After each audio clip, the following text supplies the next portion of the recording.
Kırılmışsa kalbinin sesi çıkmıyorsa üzülmeyin. Güzel insanları birleştiren var. İç ses tarotla Pelin Hanım'la, iç ses tarotla Pelin Hanım'la, iç ses tarotla Pelin Hanım'la. Merhaba arkadaşlar, nasılsınız? Umarım çok ama çok iyisinizdir. Arkadaşlar dün Dünya, Satürn ve Jüpiter'in kavuşumunu sahne oldu. Ki bu olay en son Hazreti İsa'nın doğduğu gün gerçekleşmişti. Bu özel olayın üzerine enerjiler tabii ki değişti. Ve ben değişen enerjilerin aşk hayatınıza nasıl bir yansıma yapacağına hep birlikte kolektif adına bakmak istiyorum. Ve o zaman hemen başlayalım. Şimdi kartlarımızı çıkaralım.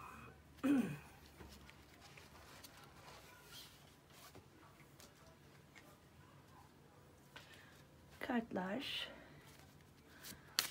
Önce kartlarımızı karıştıralım. Ama önce şeyleri koyalım ya. Şu kartlarımızı alalım. Pardon arkadaşlar. Önce bakalım değişen enerjilerle aşk hayatınızda neler oluyor? Neler olacak? Hadi bakalım.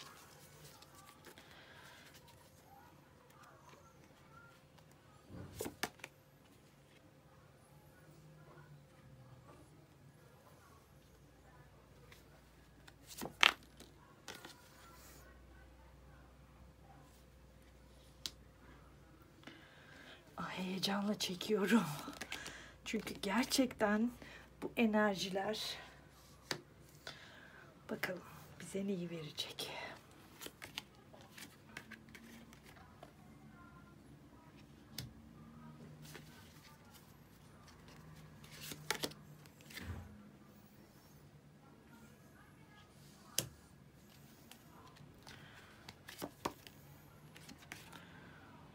Oh, süper. Evet, bundan bu kadar yeter. Şimdi buraya geliyoruz.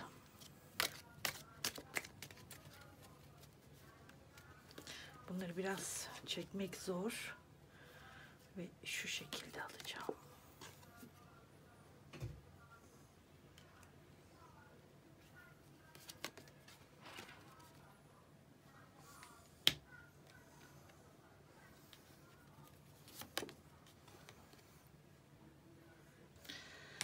Bakalım neler oluyormuş. Göreceğiz.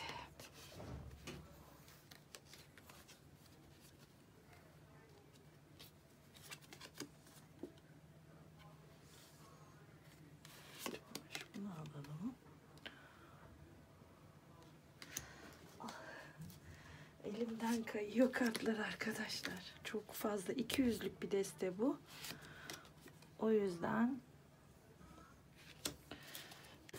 evet, kartlarımız da hazır olduğuna göre arkadaşlar başlayabiliriz.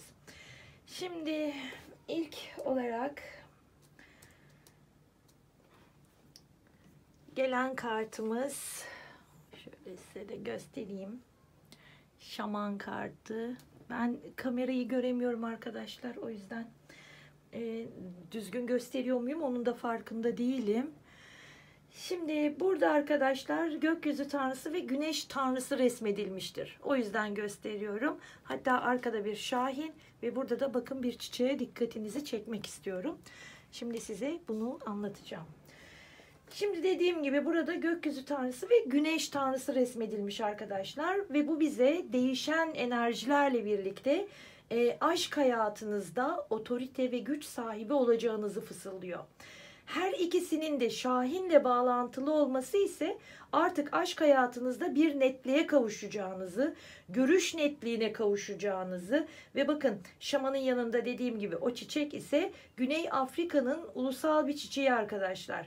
Ve bu çiçek yangınlardan kurtulma kabiliyetiyle bilinir. Kökleri oldukça kalın ve derin arkadaşlar. Evet, burada siz bir ilişki yaşamış da olabilirsiniz diyor. Ve ilişkide bir takım zorluklarla karşılaşmış olabilirsiniz. Kendinizi yangınların ortasında da hissetmiş olabilirsiniz diyor. Ama merak etmeyin. Kökleriniz öyle kuvvetli ki siz bu yangınlardan kurtulma kabiliyetine sahipsiniz diyor. Arkadaşlar şimdi burada eğer aklınızda bir ex partner varsa ya da işte evlilik varsa, bir ayrılma yaşanmışsa, burada kesinlikle hani köklü bir ilişkiden bahsediyor. Köklerinizin çok sağlam, çok kuvvetli olduğundan ve bu ilişkinin hani burada mesajını veriyor aslında. Tekrar olabileceğinin. Eğer platonikse de arkadaşlar, ya sizin karşıdaki kişi sizin gerçekten köklü bir enerjiye sahip ya da karaktere sahip olduğunuzu düşünüyor olabilir. Ve tabii ki bakalım devamında neler verecek bize. Altında gelen kart üzüm. Şöyle görünüyor mu? Üzüm kartı bize der ki sizin, hatta şurada yazıyor, siz de okuyabilirsiniz bakın. Sizin için diyor artık hani dışarı çıkma ve eğlenme zamanı diyor. Ve artık arkadaşlar günlük o rutin hayatınıza ara vermenizi gerektiğini söylüyor. Yani rutinlikten çıkmanızı tavsiye ediyor burada. Bakalım devam edelim neler oluyor diye, asıl en merkezdeki kart dikkatimi çekti. Şimdi size de anlatacağım arkadaşlar. Şu kart. Bu kart arkadaşlar bir dilek kartıdır. Ve dilediğiniz şeyin gerçekleşeceği anlamına gelir. Yani biz tam da aşkın altında çıktı ve bir dilek kartı geldi ve aşkınızın gerçekleşeceğini söylüyor. Şimdi arkadaşlar bu kart bize hani burada bir kutsal su var. Bakın ortada bir kutsal su var. Burada görmüş olduğunuz su kutsal su. Bu da mutluluğu, rahatlamayı, işte hayattan zevk almayı veriyor. Fakat bunların olması için de size sadece şunu söyler. Yani artık olumsuz düşünceleri ve şüpheleri bırakmanız gerektiğini ve bunu yaptığınız takdirde arzu ettiğiniz her şeyi alacağınızı ve böylece hayallerinizden de sizi kimsenin alıkoyamayacağını söyler. Geleceğe dair güven verir. Fakat tabii yine bir tavsiyede bulunuyor. Diyor ki iyimser düşünceler ister sizden ve sonuç olarak ruhunuzda gereksiz yere taşımış olduğunuz yüklerden sizi kurtarma sözünü verir. Dediğim gibi bu bir dilek kartıdır ve dileklerinizin gerçekleşeceği anlamına gelir. Ve onun hemen altında gelen varil. Bakın bu kart da şöyle göstereyim, sizde İngilizce bilenler zaten okuyup çevirebilir. Burada diyor ki hayatınızda, belki aşkınızda, paranızda veya hedeflerinizde bir şeyin eksik olduğunu hissediyorsunuz der. Şimdi burada tabii şey de olabilir arkadaşlar, hani boş bir varil resmedilmiş burada. Bir hani geçmişte bıraktığınız bir sevgi, bir aşk da olabilir. Kendinizi hani yalnız da hissediyor olabilirsiniz. Ama burada da size diyor ki bu kartla hayatınızın çeşitli yönlerini incelemeniz ve eksik olduğunuz alanı geliştirmek için adımlar atmanız önemlidir diyor. Yani belki bu durumu diyor bilinç altında reddediyor da olabilirsiniz. Ama onun üstünde de dileklerinizin gerçekleşeceğine dair size bunun müjdesini veriyor. Peki hemen ardından bakalım diğer kartımız arkadaşlar. Bunları tek tek anlatacağım size ki sizler de görebiliyor musunuz? Ay nasıl gösteriyorum onu da bilmiyorum. Şimdi burada hepsi duygularla dolu 8 fincan toplayan bir ahtapot görüyorsunuz. Yalnız bu fincanların hepsinde, yani hepsi mutluluğu temsil etmiyor arkadaşlar. Hayatınızda aşkın eksikliğini diyor hissediyor olabilirsiniz. Bakın burada sizi iç gücünüzü toplamanız konusunda uyarıyor. Çünkü diyor ki geçmişte yaşadığın, yara aldığın, işte kalbini değiştiren, seni zorlayan durumlar yaşamış olabilirsin, evet. Ama bunu iyileştirmen gerekiyor. Bu durumdan uzaklaşman gerekiyor diyor. Bakın şimdi ne kadar hepsi birbirine bağlantılı geldi kartların. Burada da bir bu kartın anlamı arkadaşlar tepe, yani yokuş demek ya da tepecik demek. Hani hayatınıza göre bunu bakın burada zaten yazıyor ve anlamı da hani obstacles to overcome, aşılması gereken engeller diyor. Yani aşılması gereken engellerden bahsediyor. Önünüzde bir dizi tepeler diyor yükselebilir diyor. Ama bunları aşmanız imkansız değil. Önünüzde hani bunlar diyor hani çok büyük engeller değil. Sadece bunlar diyor küçücük birer tepecik. Hani sadece diyor bu yolda hani yürümek zor. Hani bu zamanı aşmak zor gelebilir size. Arkadaşlar yani bu tepeler aynı zamanda yüzleşmeniz gereken bir takım sorunlarınızın olduğunu söylüyor ve bunların da asla aşılmayacak durumlar değil. Bunları aşabileceğinizi söylüyor. Sonuçta diyor gözünüzde o kadar büyütmeyin. Bunlar küçücük birer tepe diyor. Ve zaten tepecik demek. Arkasından bize şöyle göstereyim şu kartla ne demiş bakalım. Burada da diyor ki şu an diyor evet mutsuz olabilirsin diyor. Pişmanlıklarla dolu bir geçiş evresinden de geçiyor olabilirsin. Fakat burada sizi mantıklı olmaya davet ediyor arkadaşlar. Çünkü artık bu mücadelenin sonuna geldiğini söylüyor. Geçmişte diyor yara aldığın bir ilişkin varsa diyor, sana acı veren bir ilişkin varsa diyor, bunun diyor hani acı veren kısımlarını diyor ardında bırakarak diyor bu kişiyle uzlaşacaksın diyor. Burada direkt ex partnerle ilgili size bilgi veriyor. Evet. Yani bu kişiyle bu olumsuz yönleri geride bırakarak diyor bu kişiyle uzlaşacağınızı söylüyor. Ve bakın onun altında şimdi bu kadar mı uyumlu olur birbirine kartlar? Onun altında gelen kart Stork. Leylek arkadaşlar.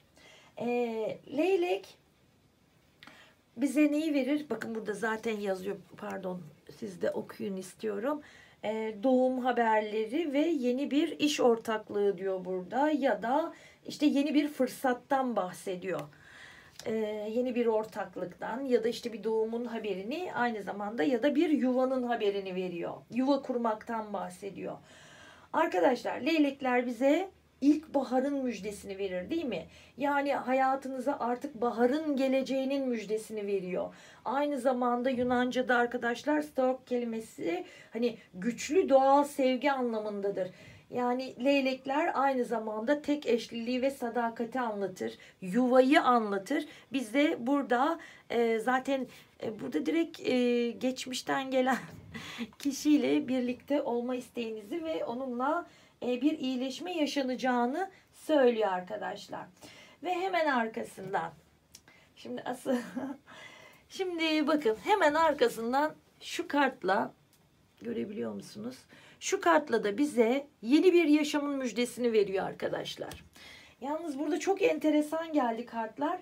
Şimdi bize burada yeni bir yaşamın müjdesini veriyor. Eğer bekarsanız diyor, geçmişte diyor aşk yaşadığınız birinin tekrar ortaya çıkabileceğini, ayrıca uzun süren yalnızlık döneminden sonra bol miktarda talipleriniz olacağını söylüyor. Eğer bir ilişkiniz de varsa bunun işte nişan, düğün ya da doğum gibi durumlar yaşanacağını, bunun sonucunda mutlu anları ve etkinlikleri işte dört gözle beklediğinizi de aynı zamanda işaret eder ve ayrıca partnerinizle birlikte birçok davete katılacağınızı söylüyor. Şimdi burada hemen de bunun yanında yani gelen kart, görüyor musunuz? Şöyle bunu çok iyi görmenizi istiyorum. Darkman ve lütfen okuyun, altında yazını şöyle bir göstereceğim. Bakın, koyu tenli veya saçlı bir erkekle diyor ki burada işte ya iş ilişkisi der ya da bir ilişki der ki bizimki aşk açılımı zaten. Şimdi buradakini eriller de dinliyor. Siz de bunu tabii ki woman olarak alacaksınız. Ben olarak değil. Burada yani çok güzel geldi aslında. Hem bize burada yeni bir yaşamın müjdesini veriyor. Bize bu yeni yaşamın müjdesini verirken de böyle bir kişiye işaret ediyor. Ve diyor ki bu kişi senin geçmişinden geliyor diyor. Ve sen bu kişiyle birlikte diyor yeni bir yaşam bunun müjdesini veriyor. Kuracaksın diyor. Hatta işte bu birliktelik ciddi bir boyutta olacak. Evlilik, nişan, düğün gibi bir boyutta olabileceğini söylüyor arkadaşlar. Ya da işte ilişkinizi aynı çatı altında yaşamak gibi bir adım ileriye taşınacak bir eylemden bahsediyor. Şimdi bakalım. Ve sonuç kartımız ki zaten şu kartlar bize zaten en başlangıç kartımız da o şekildeydi. Ve şimdi şu kartı da çok dikkatli bakmanızı istiyorum. Bu kart ne der biliyor musunuz arkadaşlar? Bu kart bir kaos veya acıdan sonra der. Umut ve iyileşme zamanıdır der. Yani depresyon döneminin sona ermesini, sizin kendinize olan inancınızın yerine geleceğini, kendinizi rahatlamış hissedeceğinizi, güven duygunuzun geri geleceğini söyler. Ve der ki yani siz de tıpkı bu karttaki kadın gibi, bakın, tıpkı bu karttaki kadın gibi, siz de tıpkı bu karttaki kadın gibi arkadaşlar, kaplıcanın şifalı sularında yıkanırken hafif yağmur yüzünüzü okşayarak özgür hissetmenize ve dengenizi sağlamaya yardımcı olacak. Ve bakın arkanızda ışık tutan takım yıldızı ise yolunuza ışık olacak diyor. Yani aşk hayatında mutlu ve huzurlu bir dönem sizi bekliyor arkadaşlar. Bu değişen enerjilerle aydınlık, sevgi dolu ve güzel başlangıçlar yaşayacağınız günlerin müjdesini verirken önünüzdeki tüm engellerin yolunuzdan çekileceğini müjdeliyor. Ve şimdi burada yine enteresan bir kart, yani 200 kartlık bir desteden gelen kart arkadaşlar. Younger Man ve bakın burada ne diyor? Genç bir erkekle diyor iş ilişkisi veya işte diğer ilişkiden bahsediyor. Burada genç bir erkek resmedilmiştir ama dediğim gibi bunun çok bir önemi yok.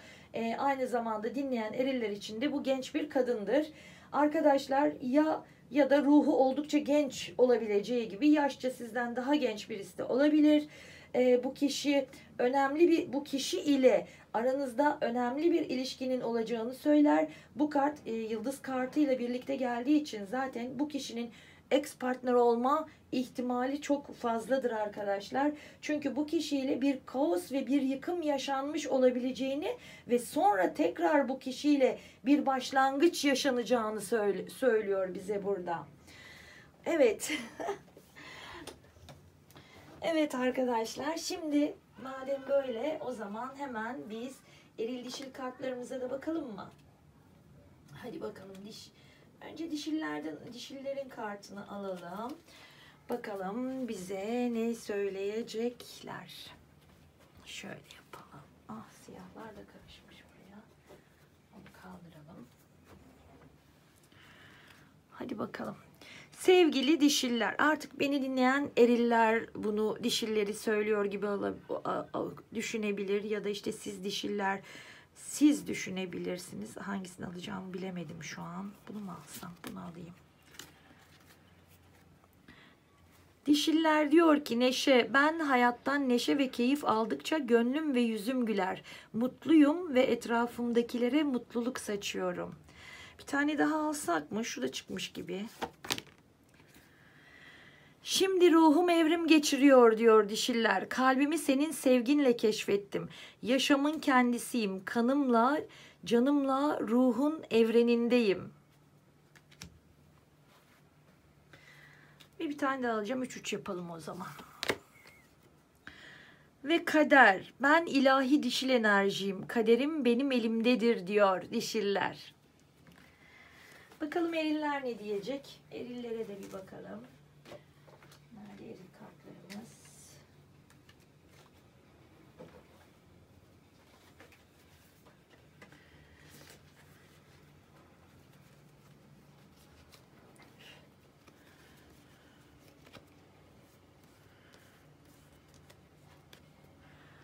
Hangisini alsak?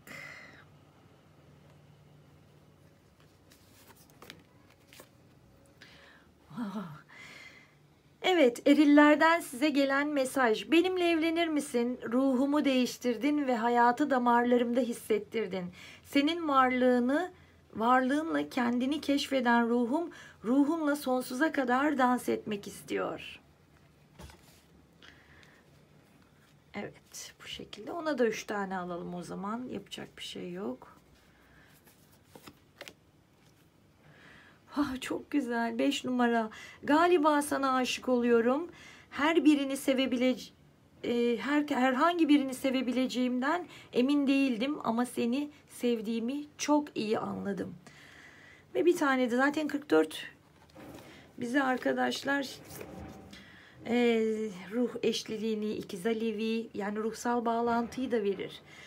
Ve benim yolum senin yolun. Sen benim sonsuz sabrım, sonsuz bekleyişim, ruhumun diğer yarısı. Varlığına şükredişimsin diyor eriller. Arkadaşlar. Evet. Aldık, kabul ettik ve öyle de oldu diyerek bir açılımımızın daha sonuna geldik. Dilerim bütünün ve evrenin hayrına olur. Yalnız burada bir şey dikkatimi çekti son anda. Arkadaşlar. Görüyor musunuz? Ben görmüyorum, görüp göremediğinizi. Her ikisi de 48. Aldık, kabul ettik ve öyle de oldu diyerek bitiriyorum arkadaşlar. Umarım beğenirsiniz. Beğenirseniz arkadaşlar beğen butonunuza basmanızı, videolarımdan haberdar olmak için kanalıma abone olup zil tuşuna basmayı ihmal etmeyin lütfen. Sevgiyle kalın, hoşça kalın.